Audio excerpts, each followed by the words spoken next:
Satu mesin dispenser pengisian biosolar di SPBU kawasan Kecamatan Madat, Kabupaten Aceh Timur disegel karena tak sesuai volume saat dilakukan pengecekan, Selasa tanggal 2 April tahun 2024. Saat pengecekan, pada mesin dispenser pengisian biosolar di SPBU Madat tidak sesuai pada saat dilakukan pengecekan volume pada bejana yang berukuran 20 liter. Sehingga dilakukan penyegelan agar dispenser tersebut tidak digunakan.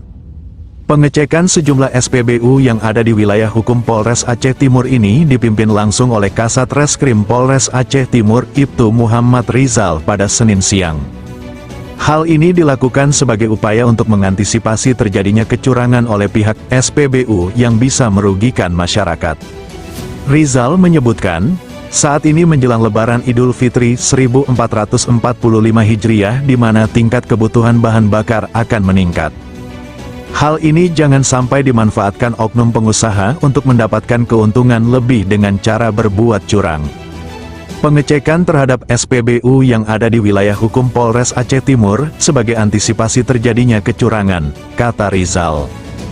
Dari hasil pengecekan yang telah dilakukan, Rizal menyebutkan tidak ada temuan yang mencurigakan. Pengecekan SPBU ini dilaksanakan bersama instansi terkait yakni Dinas Perindustrian Perdagangan Koperasi dan UMKM Kabupaten Aceh Timur, serta UPTD Metrologi Kabupaten Aceh Timur.